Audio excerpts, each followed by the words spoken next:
จะรุ่งมาขยานเรื่องรุ่งเข้าเขตโสดาบัน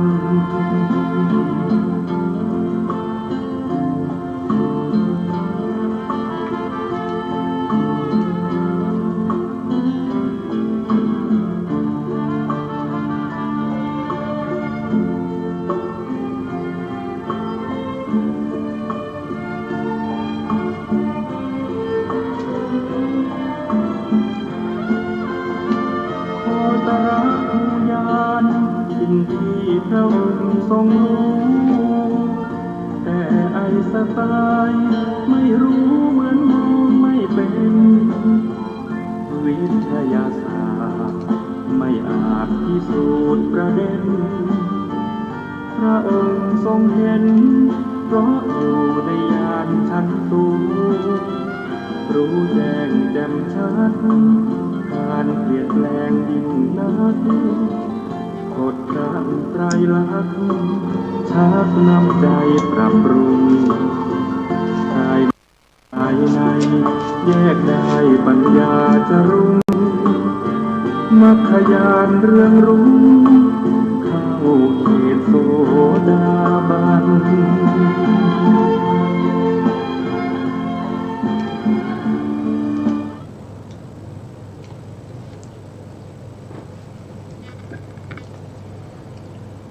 พุทธัง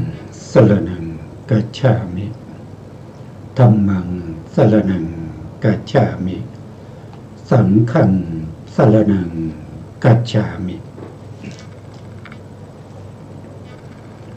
กราบนมัสการพระมหาเถระพระสังฆาธิการพระเถรานุเถระสวัสดีท่านผู้ฟังและผู้ชมทุกท่านกลับมาพบกับรายการพระไตรปิฎกลอยฟ้าครั้งนี้เป็นครั้งที่48ในเรื่องของการบำเพ็ญบารมีของพระโพธิสัตว์เพื่อความเป็นพระพุทธเจ้าซึ่งผู้ที่จะบำเพ็ญบารมีเพื่อความเป็นพระพุทธเจ้าเป็นผู้ที่มีจิตใจที่กล้าแข็งมีเต็มไปด้วยพระมหากรุณาที่คุณอันยิ่งใหญ่พอเห็นสัตว์ทั้งหลายเวียนว่ายตายเกิดเต็มไปด้วยความทุกข์ทั้งหลายก็มีจิตที่จะ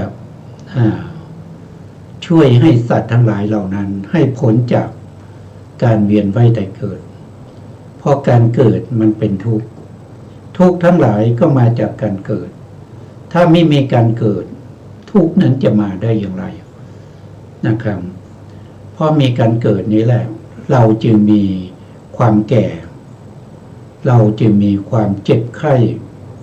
ได้ป่วยเราจึงจะต้องตายแล้วก็จะต้องเกิดอีกในที่เกิดของเราก็มากมายมีถึง31ภพภูมิ31ภพภูมินั้นภพที่เราไปบ่อยที่สุดแล้วก็หนีไม่ค่อยจะพ้นนั่นก็คืออบายภูมิอบายภูมิทั้ง4ไม่ว่าจะเป็นสัตว์นรกเป็นเปรตเป็นอสุรกายเป็นเดรัจฉานเราไปบ่อยมากเลยในภพภูมิเหล่านี้นานๆทีก็ได้กลับมาเกิดเป็นมนุษย์เมื่อเกิดเป็นมนุษย์แล้วก็สร้างกรรมทั้งดีและทั้งชั่ว กรรมชั่วนั้นก็นำเราไปสู่อบายอีกส่วนกรรมดีถ้ามีโอกาสก็กลับมาเกิดเป็นมนุษย์อีกหรือว่าจะได้เกิดเป็นเทวดานะที่จะได้ไปเกิดเป็นพรหมนั้นยิ่งน้อยไปเพราะการไปเกิดเป็นพรหมนั้นจะต้องเป็นบุคคลที่ได้ฌานอย่างน้อยก็ปฐมฌานแล้วก็ฌานนั้นจะต้องไม่เสื่อมจนถึงวันที่เราตายหรือมรณะเมื่อตายฌานนั้นยังไม่เสื่อมฌานนั้นก็จะพาเราไปเกิดในภ ภภูมิตามสมควรแก่ฌานภพภูมิที่ตามสมควรแก่ฌานนั้นถ้าว่าโดยรูปประภูมิก็มีถึง16ภูมิด้วยกัน16ภูมิถ้าเป็นอรูปภูมิก็มีอยู่ด้วยกัน4ภูมิอันนี้จะต้องเป็นบุคคลที่ได้ฌานได้สมาธินะครับถึงจะไปเกิดในภูมิเหล่านี้ได้ส่วนภพภูมิที่เราเกิดมาก็ถือว่าเราโชคดีแล้วที่ได้เกิดมาเป็นมนุษย์ได้แล้วยังได้พบพระพุทธศาสนานะครับได้ฟังธรรมของพระพุทธเจ้าได้ทำบุญไว้ในพระพุทธศาสนา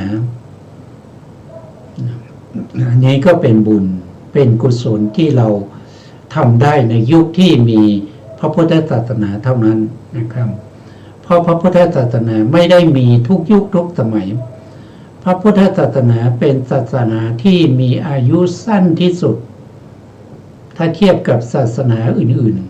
ๆเพราะมีเฉพาะช่วงระยะเวลาบางเวลาเท่านั้นในกับหนึ่งบางทีก็ไม่มีพระพุทธศาสนาเลยนะครับเป็นธรรมดาแต่ถ้ากับไหนที่มีพระพุทธศาสนากับนั้นเป็นกับที่ไม่ธรรมดานะครับโดยเฉพาะปัจจุบันนี้เป็นกับที่เราเรียกว่าเป็น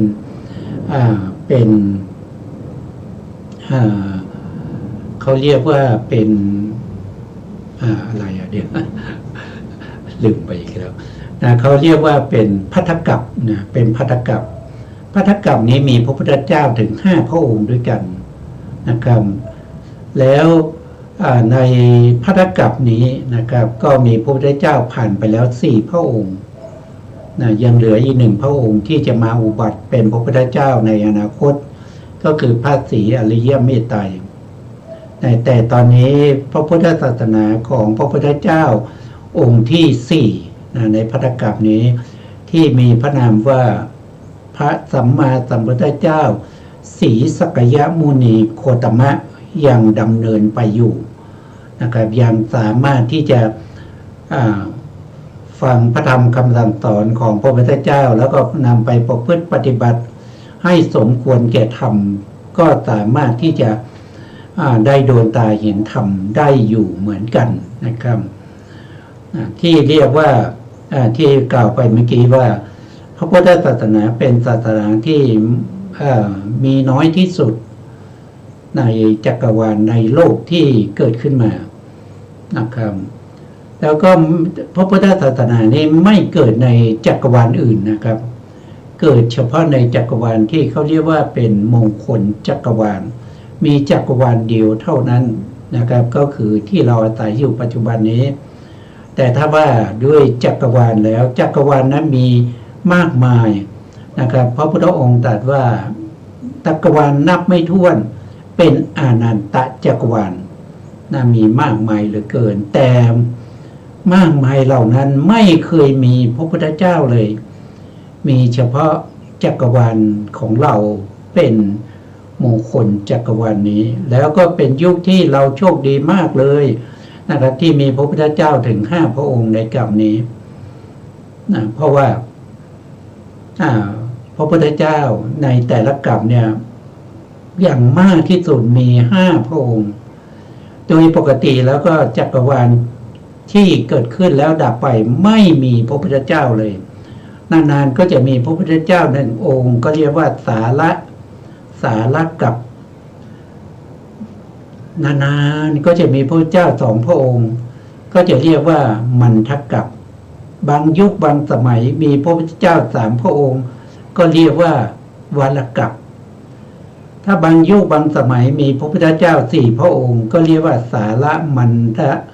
กัปถ้ามีพระพุทธเจ้า5พระองค์อย่างปัจจุบันนี้ก็เรียกว่าภัททกัป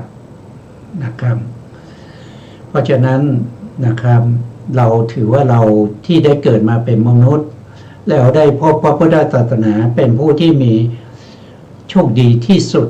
โชคดีที่สุดแล้วนะครับที่เราไม่ได้ไปเกิด เป็นสัตว์ในอบายนะครับไม่ได้ไปเกิดเป็นเทวดาเป็นพรหมนะเพราะว่าอะไรมนุษย์โชคดีเพราะมนุษย์นี้สามารถที่จะศึกษาเล่าเรียนพระธรรมคำสั่งสอนของพระเจ้าได้สามารถที่จะบวชนะบวชเป็นสามเณรบวชเป็นพระภิกษุนะครับศึกษาเล่าเรียนบาลีศึกษาเล่าเรียนพระวินัยพระสุตตันตปิฎกและพระอภิธรรมปิฎกเพื่อให้มีความรู้ความเข้าใจนำไปประพฤติปฏิบัติเพื่อความพ้นทุกข์คือพ้นจากการเวียนว่ายตายเกิดอันนี้เป็นสุดยอดของพระพุทธศาสนาแต่การที่เราจะเข้าถึงสุดยอดของพระพุทธศาสนานั้นเราก็ต้องมีการประพฤติปฏิบัติตามสมควรนะครับถ้าเราไม่ปรารถนาตำแหน่งใดๆขอเป็นพระอรหันต์แล้วปรินิพพานไปไม่ต้องมีชื่อมีเกียรติศักดิ์นะครับให้เขาล่ำลือนะไม่ต้องการขอเพียงว่าได้ผลทุกข์เท่านั้นต้องสร้างบารมีถึง100 มหากัปเป็นอย่างน้อยท่านบอกไม่ในอัตถกถาท่านบอกว่าไม่เกินนะส่วนมากไม่เกิน 1,000 มหากัป100 มหากัปถึง 1,000 มหากัปแต่ถ้าเราต้องการเป็นอาสีติมหาสาวกเป็นสาวกผู้ใหญ่ได้รับการแต่งตั้งเป็นเอตทัคคะก็ต้องใช้เวลาถึง100,000 มหากัปในการสร้างบารมี ถ้าอยากจะเป็นอัคคลสาวกอย่างเช่นพระสารีบุตรพระโมคคัลลานะซึ่งเป็นอัคคลสาวกเบื้องขวาสารีบุตรผู้มีปัญญาเลิศกว่าภิกษุทั้งหลายมีปัญญารองจากพระพุทธเจ้าหรือว่าเป็นพระอย่างพระโมคคัลลานะเป็นอัคคลสาวกเบื้องซ้ายเป็นผู้ที่มีฤทธิ์พระพุทธองค์ตั้งไว้ในฐานะเป็นภิกษุที่มีฤทธิ์มากกว่าภิกษุทั้งหลายนะครับมีฤทธิ์รองจากพระพุทธเจ้าเท่านั้นอันนี้อัคคลสาวกเนี่ยต้องใช้เวลาในการสร้างบารมีถึง1 อสงไขย100,000 มหากัปส่วนพระพุทธเจ้าของเรานะครับใช้เวลาสร้างบารมี4 อสงไขย100,000 มหากัปก็ถือว่ายาวนานนะครับเพราะฉะนั้นเราเป็นผู้ที่ปรารถนาความเจริญในพระพุทธศาสนาเราก็ต้องสร้างบารมีเหมือนกันนะครับก็สร้างบารมีเหมือนกันทุกคนนะครับไม่มีใครที่จะไม่สร้างบารมีในการสร้างบารมีเราก็ต้องมีการศึกษาเล่าเรียนนะพระปริยัติธรรมนะครับเพื่อเป็นต้นทุนแห่งการตรัสรู้นะเรายังพูดถึงว่าพระโพธิสัตว์นะครับผู้ปรารถนาเป็นพระพุทธเจ้านี้ท่านสร้างบารมีนะแล้วก็ท่านจะต้องมีอธิฐานธรรมทั้ง4นะครับก็คือ1ก็คือมีปัญญาที่รู้ชัดในเรื่องของสังขารธรรมทั้งหลายสังขารธรรมทั้งหลายรู้เรื่องของปรมัตถ์และบัญญัตินะครับต้องมีปัญญารู้ตลอดไปจนถึงอริยสัจทั้งหลายรู้ตลอดไปจนถึงสมถะวิปัสสนาหนทางแห่งการนำไปสู่มรรคผลนิพพานเข้าถึงพระนิพพานนะครับ2ก็คือสัจจะท่านเป็นผู้ที่มีสัจจะนะครับเป็นผู้ที่มีสัจจะตั้งแต่ได้รับพุทธพยากรณ์จากพระสัมมาสัมพุทธเจ้าทีปกรณ์เมื่อ4 อสงไขย100,000 มหากัปที่แล้วจนได้ตรัสรู้เป็นพระพุทธเจ้าท่านจะไม่กล่าวคำมุสาจะไม่กล่าวคำมุสาวาจาของท่านจะต้องเป็นวาจาสัตย์เพราะท่านอธิษฐานบารมีท่านอธิษฐานบารมีเราก็มาดูที่ท่านอธิษฐานไว้นะครับในบารมีที่7นะครับบารมีที่7สัจจะบารมีนะครับสัจจะบารมีท่านเป็นบารมีที่7นะครับเราไม่ได้เรียงบารมีมานะอันนี้เรา เราพูดถึงสัจจะสัจจะก็เป็นบารมีนะครับ ว่าข้อความก็จะบอกว่าครั้งนั้นเราได้เลือกเฟ้นก็เห็นสัจจะบารมีอันดับที่7ก็คือท่านได้พิจารณาในเรื่องของพุทธกาลกธรรมเพื่อการบำเพ็ญบารมี ท่านก็พิจารณาว่าพระโพธิสัตว์ในอดีตในอดีตที่ผ่านมาท่านทำยังไงท่านสร้างบารมีอย่างไงท่านถึงได้เป็นพระพุทธเจ้านะครับเมื่อพิจารณาดูนะครับอันดับที่1เนี่ยท่านพิจารณาเห็นในเรื่องของฐานะบารมีนะครับวันนี้เรายังไม่พูดถึงนะครับรายละเอียดเรายังไม่พูดถึงเพียงแต่ว่าอันที่1คือฐานะบารมีอันที่2ก็คือศีลบารมีอันที่3ก็คือเนกขมะบารมีอันที่4ก็คือปัญญาบารมีอันที่5ก็คือขันติวิริยะบารมีอันที่5ข้อที่6นั้นก็คือขันติบารมีข้อที่7ก็คือสัจจะบารมีนี้เมื่อท่านเลือกเฟ้นพุทธกาลกธรรมเพื่อการบำเพ็ญบารมีมาถึงข้อที่7เนี่ยท่านก็เห็นว่าสัจจะคือความจริงเนี่ยจะเป็นหนทางนำไปสู่ความเป็นพระพุทธเจ้าได้นะครับเพราะฉะนั้นท่านได้พิจารณาแล้วนะครับว่าครั้งนั้นเราเลือกเฟ้นก็เห็นสัจจะบารมีอันดับที่7ซึ่งพระผู้แสวงหาคุณทั้งหลายทุกพระองค์ก่อนทรงซ่องเสร็จอยู่เป็นประจำคือทุกพระองค์ก็ต้องบำเพ็ญ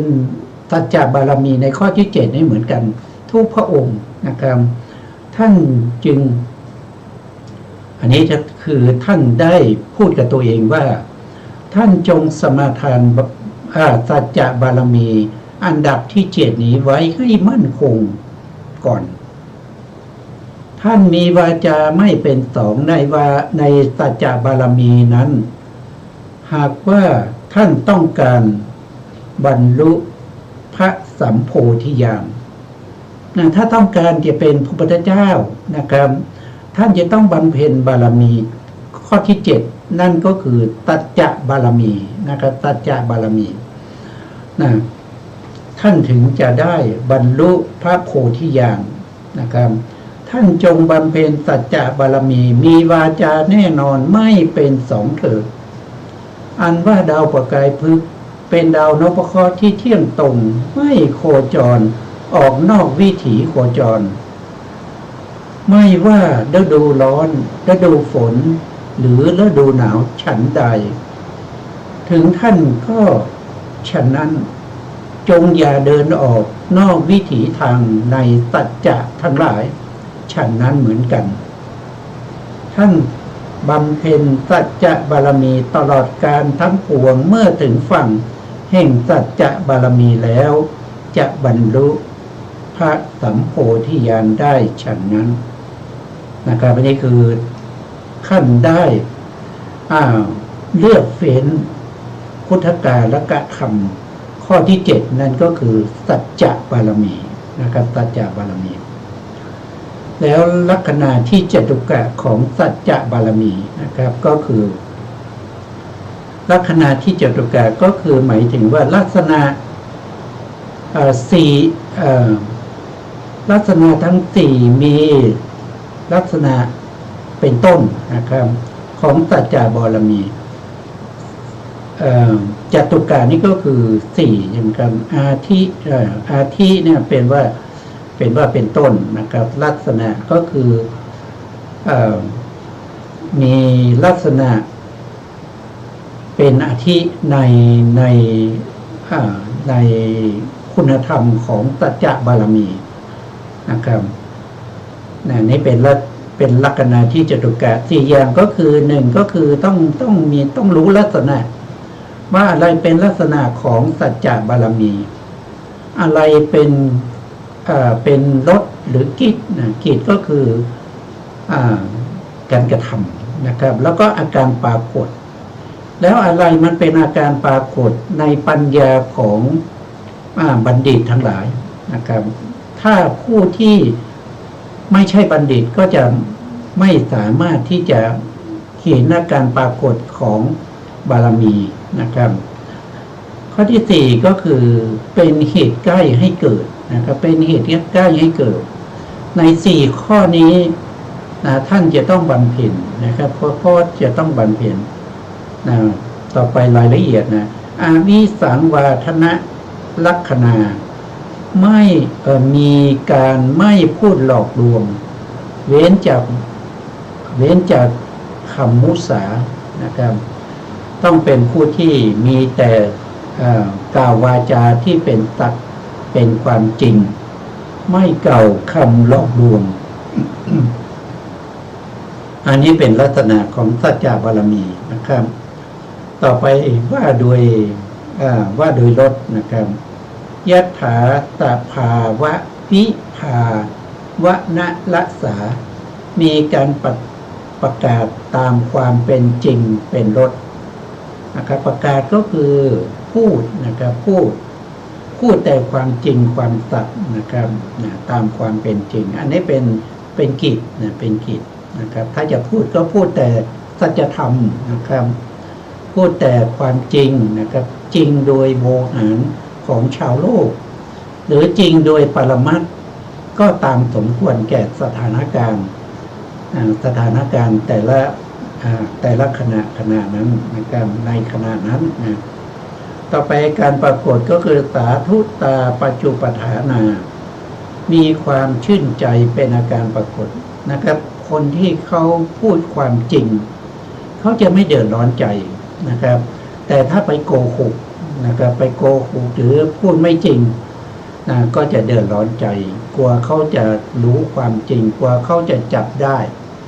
นะครับอันนี้ถ้าเราพูดความจริงแล้วเราก็สบายใจนะครับสบายใจเป็นความชื่นใจเป็นอาการปรากฏในปัญญาของบัณฑิตทั้งหลายนะครับส่วนผู้ที่ไม่ใช่บัณฑิตผู้ที่ไม่ใช่บัณฑิต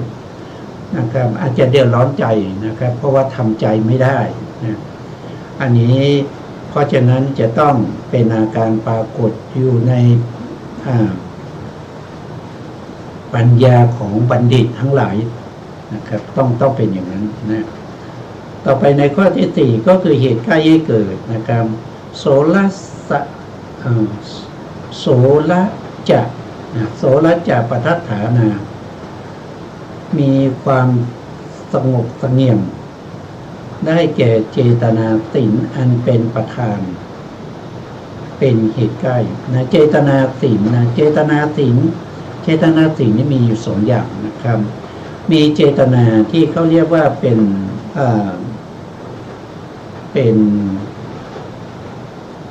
ศีลที่ต้องประพฤติปฏิบัติเขาเรียกว่าวาลิตศีลนะเขาเรียกว่าวาลิตศีลนะครับอีกการหนึ่งก็คือเขาเรียกว่าเป็นจารีตศีลนะมีวาลิตศีลกับจารีตศีลจารีตศีลนั่นก็คือปฏิบัติตามวัฒนธรรมประเพณีนะครับตามหน้าที่ที่ตัวเองต้องทำถ้าเป็นวาลิตศีลก็คือเป็นศีลที่ต้องงดเว้น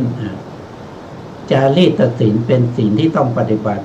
วาลิตศีลเป็นศีลที่ต้องงดเว้นอันนี้คือเจตนาศีลนะครับเจตนาศีลนอกจากเจตนาศีลก็จะมีวิรติศีลอีกวิรติศีลก็จะมี3อย่างนะครับก็มีสัมมาวาจาสัมมากัมมันตสัมมาอาชีวะ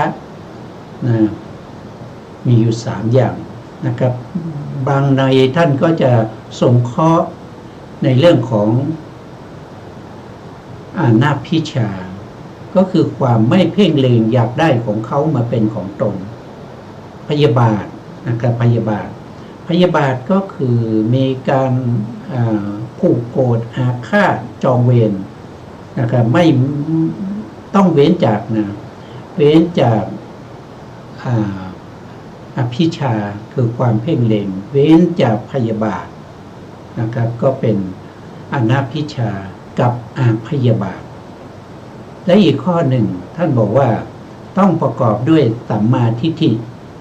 คือต้องมีสัมมาทิฏฐิคือมีปัญญารู้อะไรก็รู้เหตุรู้ผลรู้ประโยชน์นะครับรู้ประโยชน์สิ่งนี้เป็นประโยชน์ก็มี3อย่างใช่ไหมครับเป็นประโยชน์ที่ในภพนี้แล้วก็รู้ประโยชน์ในภพหน้าแล้วก็รู้ประโยชน์อย่างยิ่งแล้วก็รู้ประโยชน์ของเรารู้ประโยชน์ของผู้อื่นแล้วก็รู้ประโยชน์ของส่วนรวมพวกนี้ก็เป็นสัมมาทิฏฐินะเป็นสัมมาทิฏฐินะสัมมาทิฏฐิด้วยนะจัดอยู่ในเจตสิกศีลนะครับเพราะฉะนั้นเจตสิกศีลก็จะมีอยู่4อย่างด้วยกันโทษทีมีอยู่6อย่างด้วยกันมีสัมมาวาจาสัมมากัมมันตะสัมมาอาชีวะอนัพพิชาอาพยาบาทแล้วก็สัมมาทิฏฐินะครับอันนี้ก็เป็นศีลเมื่อมีศีลบุคคลที่มีศีลเนี่ยก็จะมีกายวาจาที่เรียบร้อยสงบเสงี่ยมนะครับอันนี้เป็นเหตุใกล้ให้เกิดสัจจะวาจาที่ไม่ผิดไม่เพี้ยนไปจากความเป็นจริงไม่กล่าวมุสาไม่กล่าวคำหลอกลวงไม่กล่าวตลอดจนไปถึงไม่กล่าวคำสอดเสียดยุยงให้เขาแตกกันไม่กล่าววาจาเพ้อเจ้อไร้สาระไม่กล่าวคำหยาบคายทั้งหลายนะครับเวลาจะกล่าวก็กล่าวแต่คำสัตย์สร้างสรรค์สามัคคีไม่ให้เขาแตกแยกกันนะครับกล่าวแต่วาจาที่อ่อนหวานไพเราะแล้วก็กล่าววาจาที่มีสาระนะครับมีสาระเป็นประโยชน์ไม่กล่าววาจาเพ้อเจ้อทั้งหลายนะอันนี้ก็เป็นสัจจะบารมีนะครับพระโพธิสัตว์ต้องมีนะครับตั้งแต่ได้รับพุทธพยากรจนได้ตรัสรู้เป็นพระพุทธเจ้านะครับไม่ใช่ว่าอยากเก่ามุสาก็เก่านะครับอย่าไม่เก่าก็ไม่เก่านะต้องมีการหักห้ามใจนะมีการระวังนะครับในการที่จะทำให้เกิดบาปอกุศลนี่ก็เป็นสัจจะนะครับเป็นสัจจะอันนี้มาจากไหนที่เราอธิบายตรงนี้ก็คือมาจากสัจจะตรงนี้นะครับก็มาจากในเรื่องของอธิษฐานธรรมทั้ง4ข้อที่2นะสัจจะคือความจริงนะความจริงนะครับสัจจะมีอยู่5อย่างท่านบอกว่าก็คือวจีสัจจะวิรติสัจจะวิรติสัจจะนี้เราพูดไปแล้ววิรติสัจจะก็พูดไปแล้วปรมัตถสัจจะก็พูดไปมาครั้งก่อนนะก็คือได้แก่ธรรมที่มีสภาวะของตัวเองนะมีสภาวะของตัวเองมีเขาเรียกว่าเป็นลักษณะที่จตุการหรือปัจจตลักษณะนะครับก็เป็นถ้าว่าโดยตัวองค์ธรรมก็คือได้แก่จิตเจตสิกแล้วก็รูปนิพพานนะครับก็เป็นปรมัตถ์อริยสัจอริยสัจนี้ก็เป็นความจริงของพระอริยเจ้าแล้วก็เป็นธรรมที่พระความจริงของพระอริยะแล้วก็เป็นธรรมที่พระอริยะท่านตรัสรู้นะครับเป็นความจริงที่พระอริยะท่านตรัสรู้แล้วก็เป็นธรรมที่ประเสริฐนะเป็นธรรมที่ประเสริฐทำให้ปุถุชนได้เป็นพระอริยบุคคลเพราะเป็นอริยสัจนะเป็นอริยสัจอริยสัจนี้ก็จะมีอยู่4อย่างด้วยกันนะครับก็จะมี14อย่างด้วยกันเดี๋ยวเราก็จะกล่าวถึงนะครับขอผ่านไปก่อนนะครับมาดูข้อที่5ทิฏฐิสัจจะนะทิฏฐิสัจจะก็คือเป็นสัจจะของพวกที่อยู่นอกพระพุทธศาสนานะครับเป็นนอกพระพุทธศาสนาส่วนมากเขาจะไปยึดถือนะครับยึดถือขันธ์5ว่าเป็นตัวเป็นตนนะครับยึดถือรูปขันธ์ว่าเป็นเราเป็นรูปขันธ์นะครับยึดถือรูปว่าเราเป็นรูปเป็นเราจริงๆแล้วรูปนี้มันไม่ได้เป็นเรานะครับถ้ามันเป็นเราเนี่ยเราก็สามารถที่จะ บังคับบัญชาให้เป็นไปตามที่เราต้องการได้นะขอให้รูปอย่าแก่นะครับ เกิดมาแล้ว ขอให้รูปนั้นทรงอยู่ในสภาพของความเป็นหนุ่มเป็นสาวตลอดไป อย่าได้แก่เลย อย่าได้เจ็บเลย อย่าได้ปวดเลยนะขอให้รูปนั้นนะครับ ตั้งอยู่อย่างนั้นเถิดนะครับ มันเป็นไปไม่ได้ เราบังคับบัญชามันไม่ได้ ถึงเวลาอายุมากขึ้น50-60มันก็จะแก่นะครับ แก่ผมงอกนะครับ หนังเหี่ยวฟันหักอย่างเงี้ยนะครับ เดินเหินก็ไม่ค่อยสะดวกนี่ก็คือเราบังคับบัญชามันไม่ได้นะครับ พวกนอกพระพุทธศาสนาพวกเดรัจฉีปริพาโชคทั้งหลายท่านเห็นรูปขันธ์ว่าเป็นเราเป็นเราเป็นตัวเป็นตนของเรา เราเป็นรูปขันธ์เป็นเราครับบางท่านก็จะเห็นว่าเวทนานะครับเห็นเวทนาว่าเวทนาของเรามีเวทนาอยู่ในเราอยู่ในเวทนาก็ไปยึดถือเวทนาขันธ์นะครับว่าเรามีเวทนาขันธ์อย่างนี้เป็นต้นอันนี้เป็นทิฏฐิสัจจานะทิฏฐิในที่นี้คือการเห็นผิดไปจากความเป็นจริงนะครับแต่เมื่อสัจจะเข้ามาต่อก็เป็นความเห็นผิดที่เป็นสัจจะของพวกเดรัจฉีนะครับพวกเดรัจฉีปริพาโชคอาเจนโลกทั้งหลายมิจฉาทิฏฐิทั้งหลายที่เขายึดถือรูปนามขันธ์ห้าว่าเป็นเราเป็นของเราเป็นอัตตาตัวตนของเราพวกนั้นนะครับในสมัยพุทธกาลนะพวกที่เป็นมิจฉาทิฏฐิที่มีมากมายนะครับมีผู้ที่ตั้งตัวเป็นศาสดานะครับเราตั้งตัวว่าตัวเองเป็นพระอรหันต์มีอยู่ถึง6ท่านด้วยกันนะครับก็จะมียกตัวอย่างเช่นบุรณกัสสปะอย่างนี้บุรณกัสสปะนะครับหรือว่าอาชิตกัมพลนะครับสัญชัยเวลันทบุตรอย่างนี้นะครับพวกนี้ตั้งตัวเป็นศาสดาเป็นพระพุทธเจ้านะครับแต่คุณสมบัติของความเป็นพระพุทธเจ้าไม่มีแต่มิจฉาทิฏฐิ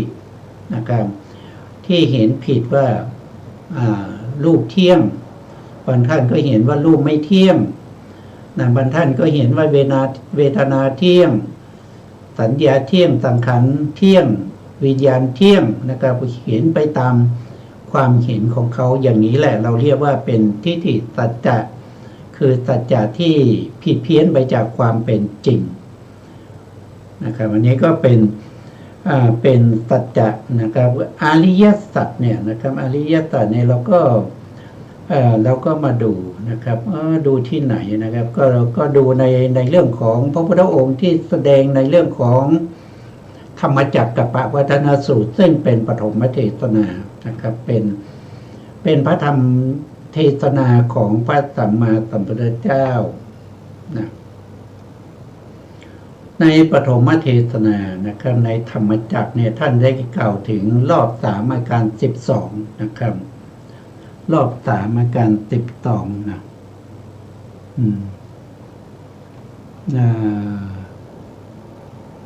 ครับบทสวดนะครับแล้วก็มีบทสวดเกี่ยวกับธรรมจักรด้วยนะครับถ้าผู้สนใจก็สามารถที่จะ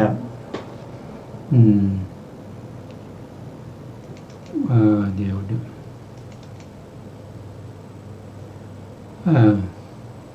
จะอยู่ตรงไหนนะครับ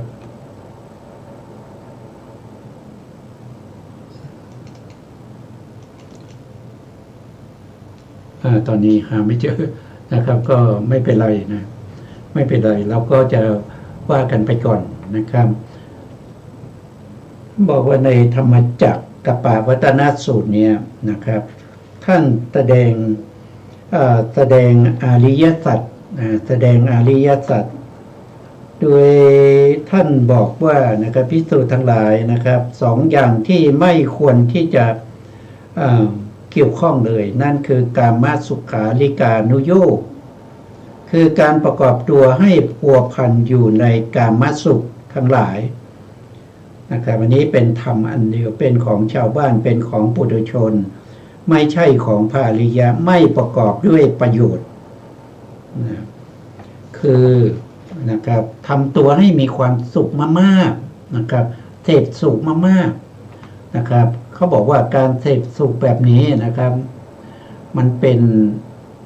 นนิพพานเขาว่าอย่างนั้นนะครับถ้ามีความสุขทำยังไงก็ตามให้มีความสุขเห็นแล้วให้เห็นแต่สิ่งดีๆนะอย่าได้เห็นสิ่งที่ไม่ดีนะครับมันเป็นไปได้ไหมมันเป็นไปไม่ได้นะครับสิ่งดีก็ต้องเห็นสิ่งไม่ดีก็ต้องเห็น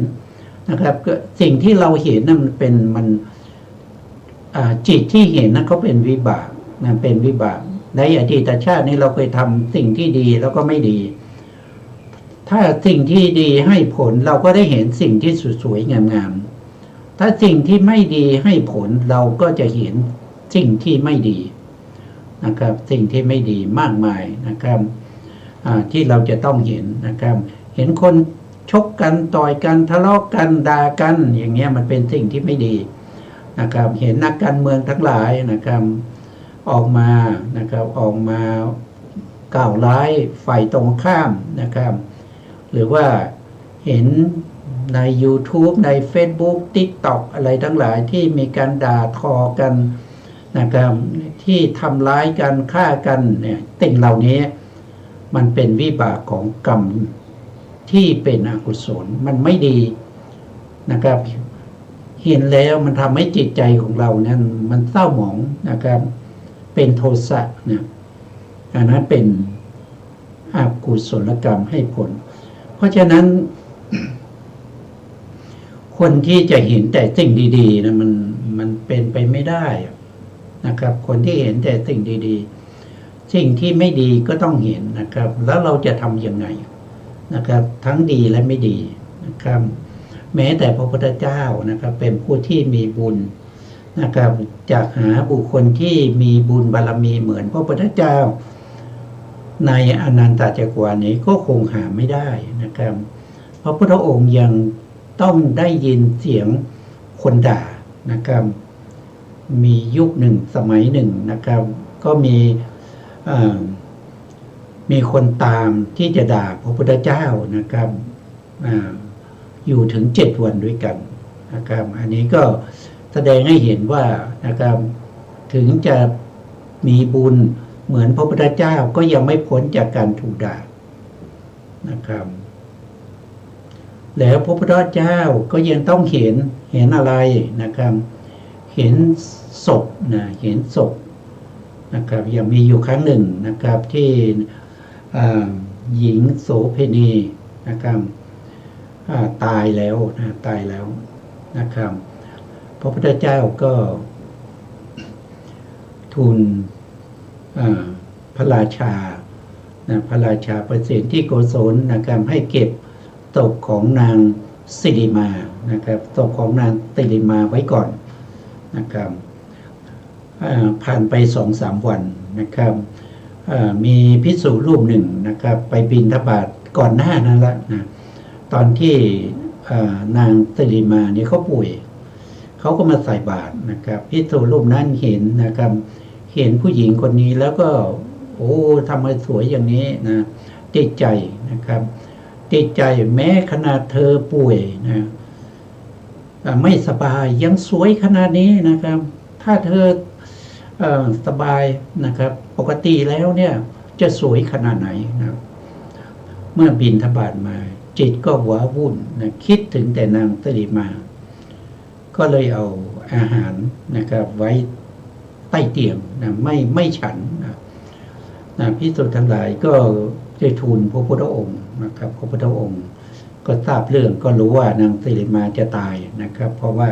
มีตัพพัญยุตยานเมื่อนางสิริมาตายแล้วนะครับก็ให้เก็บศพไว้ 2-3 วันนะแล้วก็ประกาศนะครับให้พระราชาประกาศว่านางสิริมาตอนนี้นะครับอยู่ในป่าช้านะครับใครต้องการนางสิริมาก็จ่ายเงินมา1,000 กหาปณะนะ เนี่ยพระพุทธเจ้าก็ไปอยู่ตรงนั้นนะครับไปอยู่ตรงนั้นก็ได้เห็นศพนะได้เห็นศพนางตีมาขึ้นอืดพองนะครับ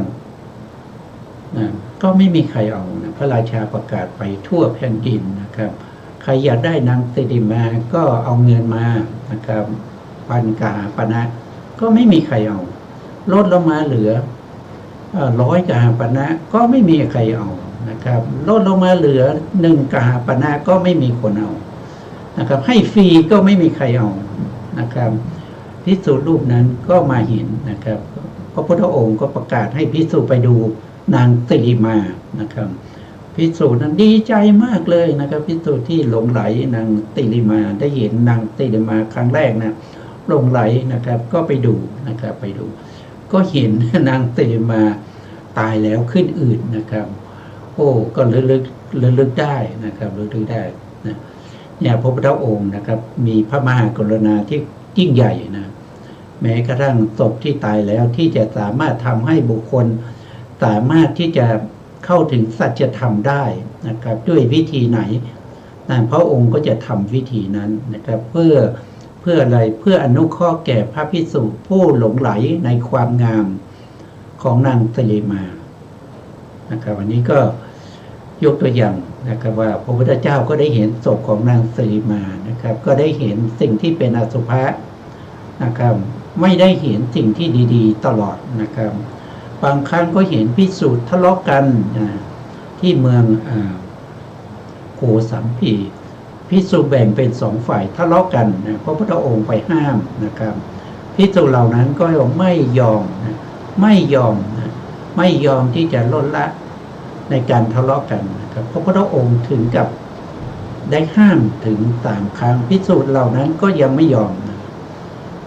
ทะเลาะกันอยู่นะพระพุทธองค์ก็ปิดวิเวกนะครับเข้าไปในป่าแต่เพียงผู้เดียวนะครับอย่างนี้เป็นต้นนะจะให้เห็นแต่สิ่งที่ดีๆนะครับจะให้เห็นได้ยินเสียงดีๆได้รสดีๆได้กลิ่นดีๆหรือได้สัมผัสที่ดีๆตลอดไปมันเป็นไปไม่ได้มันเป็นไปไม่ได้นะเพราะที่ยึดถือการเห็นการได้ยินการได้กลิ่นได้รสได้สัมผัสที่ดีๆเป็นมงคลเหล่านั้นมันเป็นมิจฉาทิฏฐินะครับมันไม่ใช่สัมมาทิฏฐินะครับสัมมาทิฏฐิในธรรมจักรเนี่ยพระองค์ก็ได้แสดงไว้นะครับสัมมาทิฏฐิหรือที่พระพุทธองค์เรียกว่าเป็นข้อปฏิบัตินะทางสายกลางเป็นมัชฌิมาปฏิปทาทางสายกลางนะครับอันนั้นก็ประกอบด้วยมรรคมีองค์8นะมรรคมีองค์8มี1ก็คือสัมมาทิฏฐิก็คือความเห็นถูกต้องในอะไรนะท่านก็บอกว่าเห็นถูกต้องในอริยสัจ4นี่มาอีกแล้วอริยสัจ4จะเห็นอย่างไรนะครับเดี๋ยวเราก็พูดกันต่อไปนะครับ2ก็คือสัมมาสังกัปปะความดำริถูกต้องนะครับในกุศลสังกัปปะ3นะครับความดำริหรือสัมมาสังกัปปะเนี่ยก็คือสภาพถ้าเราเรียกองค์ธรรมนะสภาวะธรรมนะคือเขาทำหน้าที่ในการยกสัมปยุตธรรมขึ้นสู่อารมณ์ขึ้นสู่อารมณ์นะครับก็จะมีอยู่3อย่างด้วยกันนะครับที่ประกอบด้วยสัมมาสังกัปปะนั้นก็คือได้แก่เนคขมมะสังกัปปะนะข้อที่1ได้แก่เนคขมมะสังกัปปะ2ก็คือได้แก่อภัยยาปาทะสังกัปปะ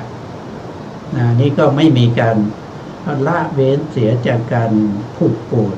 นะครับผูกโกรธอาฆาตจองเวรอะไรพวกนี้ต้องเว้นนะครับ3ก็คืออวิหิงสาสังกัปปะเว้นจากการเบียดเบียนนะไม่คิดที่จะทำร้ายผู้อื่นมีแต่ความปรารถนาดีหวังจะให้เขามีความสุขนะครับเว้นจากความทุกข์เสียนะครับให้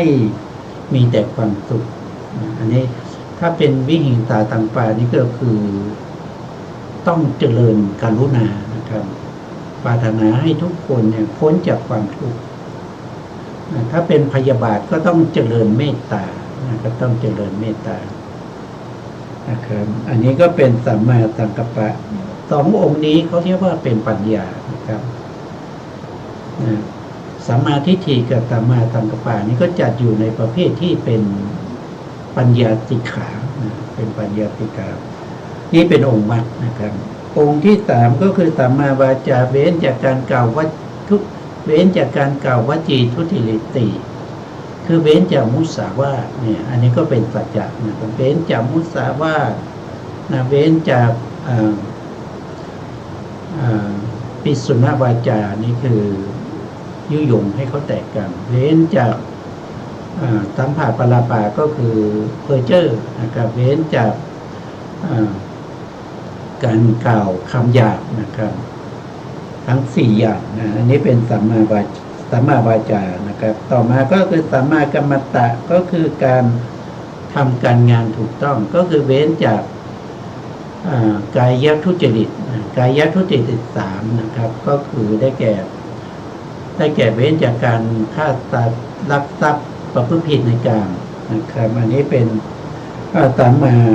กัมมันตะนะครับต่อไปก็จะเป็นสัมมาอาชีวะนะสัมมาอาชีวะก็คือประกอบอาชีพที่เป็นสัมมาอาชีพคืออะไรนะครับก็คือ1ก็คือเว้นจากอาชีพที่กล่าวคำมุสานะครับเว้นจากอาชีพที่เป็นวจีทุจริตสิ่งใดที่เราได้มาด้วยการมุสาสิ่งใดที่เราได้มาด้วยการกล่าวคำสอดเสียดสิ่งใดที่เราได้มาด้วยการกล่าวคำหยาบคายสิ่งใดที่เราได้มาด้วยความกล่าวคำเพ้อเจ้อสิ่งเหล่านี้เป็นมิจฉาอาชีพนะเป็นมิจฉาอาชีพนะการประกอบสัมมาอาชีพต้องเว้นจากวจีทุจริตที่เกี่ยวกับเรื่องของอาชีพนะครับแล้วก็ต่อมาก็จะเป็น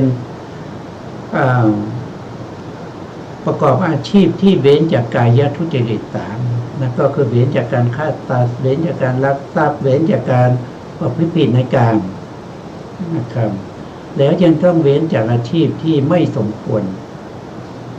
มีอะไรบ้างนะครับก็มี1ก็คือเลี้ยงสัตว์ให้เขาไปฆ่านะครับ2คือค้าอาวุธสงคราม3คือค้ายาพิษนะครับ4ก็คือ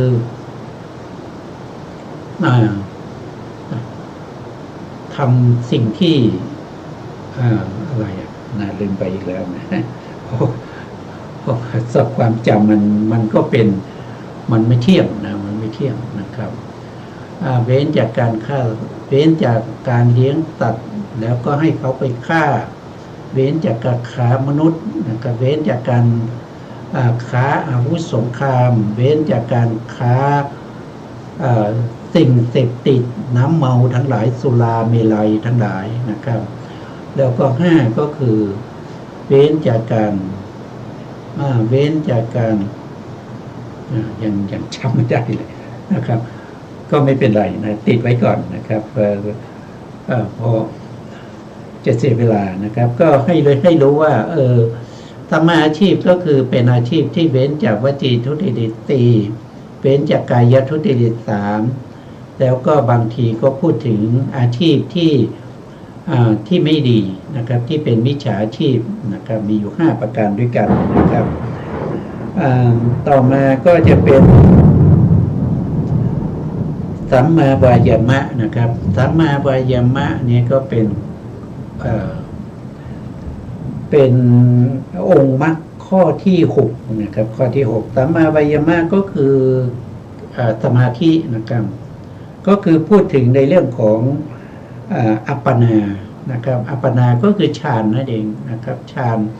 ชั้น1ชั้น2นะครับไปจนถึงชั้น4นะครับอรูปฌานที่4ก็เป็นสมาบัติ8นะครับอันนี้เป็นสัมมาวายามะถ้าเราดูก็ดูในชั้น4นะครับดูในชั้น4ต่อมาก็จะเป็นองค์ที่7เขาเรียกว่าเป็นสัมมาสตินะสัมมาสติเนี่ยรู้ได้ยังไงนะสัมมาสติท่านบอกว่ารู้ได้จากสติปัฏฐาน4นะครับสติปัฏฐาน4ก็มี1ก็คือกายานุปัสสนาสติปัฏฐานมีข้อประพฤติปฏิบัติอยู่ถึง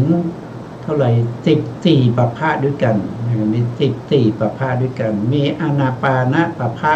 เป็นอันดับแรกนะอานาปานปภาหนึ่งอานาปานปภาสองอิริยาบถปภาสามสามสัมปชัญญะปภานะครับสี่ก็คือสี่ก็คือกายคตาสติห้าก็คืออาหารเลปฏิกูลตัญญานะครับแล้วก็มีเรื่องของ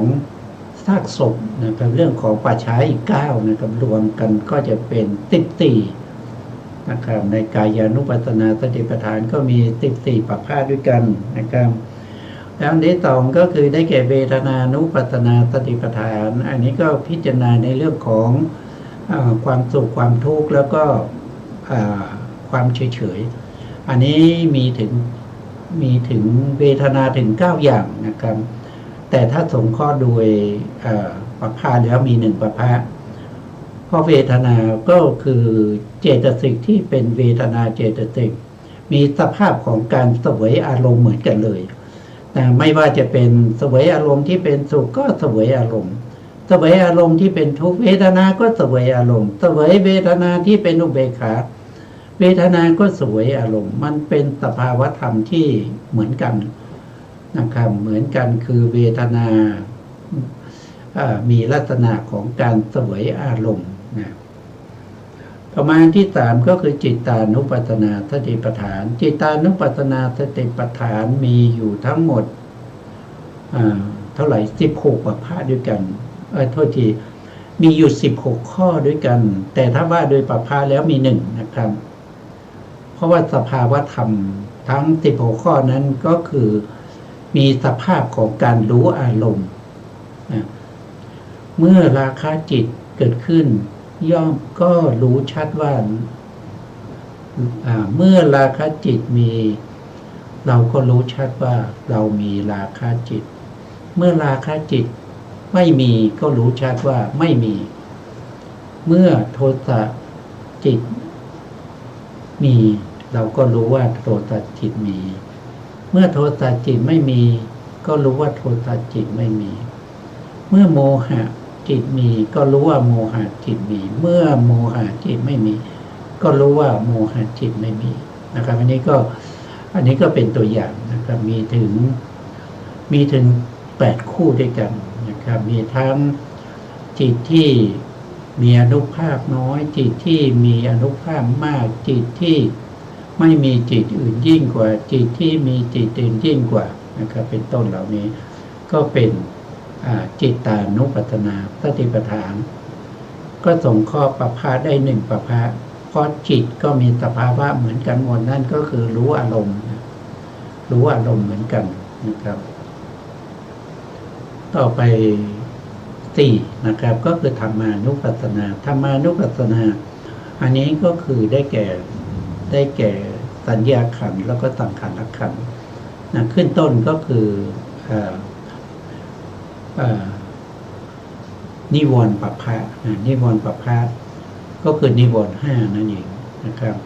อันที่2ก็คือขันธบัพพะอันที่3ก็คืออายตนะบัพพะอันที่4ก็คืออันที่4ก็คือได้แก่โพชฌงค์บัพพะอันที่5ก็คือสัจจะบัพพะสัจจะมาอีกแล้วนะครับอันนี้ก็คือสติปัฏฐาน4นะครับสัมมาสติรู้ได้ด้วยสติปัฏฐาน4นะครับแล้วองค์มรรคที่8นะก็คือได้แก่สัมมาสมาธิสัมมาสมาธิก็คือได้แก่ฌาน4นะครับต้องขออภัยด้วยนะเมื่อกี้พู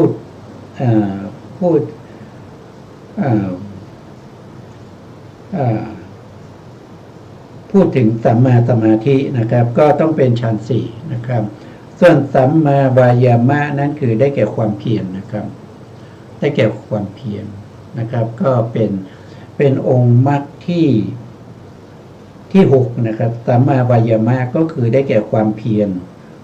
รดูได้ในสัมมาประธาน4นะครับก็คือได้แก่วิริยะนะครับมีความเพียรพยายามในการที่ละอกุศลที่เกิดขึ้นแล้ว นะมีความพยายามในการที่จะป้องกันไม่ให้อกุศลที่ละไปแล้วเกิดขึ้นอีกนะมีความพยายามให้กุศลที่ยังไม่เกิดให้เกิดขึ้นนะครับข้อที่3ข้อที่4ก็คือเมื่อกุศลนั้นเกิดขึ้นแล้วมีความพยายามให้กุศลนั้นตั้งมั่นเจริญยิ่งขึ้นไปอันนี้ก็เป็นสัมมาวายามะนะครับรู้ได้ที่ไหนก็รู้ได้ในสัมมประธาน4นะครับในเรื่องของธรรมจักรในเรื่องของอริยสัจเราก็ยังไม่จบนะครับแต่เวลาจบแล้วนะครับเวลาหมดก่อนนะครับเพราะฉะนั้นเราก็จะเป็นที่จะต้องคืนเวลาให้ทางสถานีนะครับแล้วเราจะกลับมาศึกษาในเรื่องขอ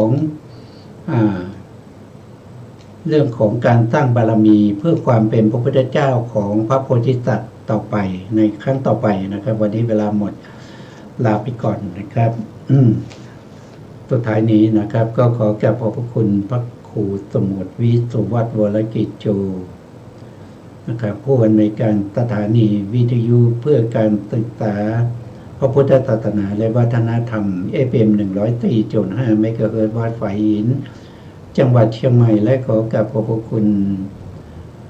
พระครูปริยัติยานุสาสขอบคุณท่านผู้ฟังและผู้ชมทุกท่านนะครับที่ให้เกียรติติดตามในรายการพระไตรปิฎกลอยฟ้าพบกันใหม่ในโอกาสต่อไปครับวันนี้ลาไปก่อนครับสวัสดีครับ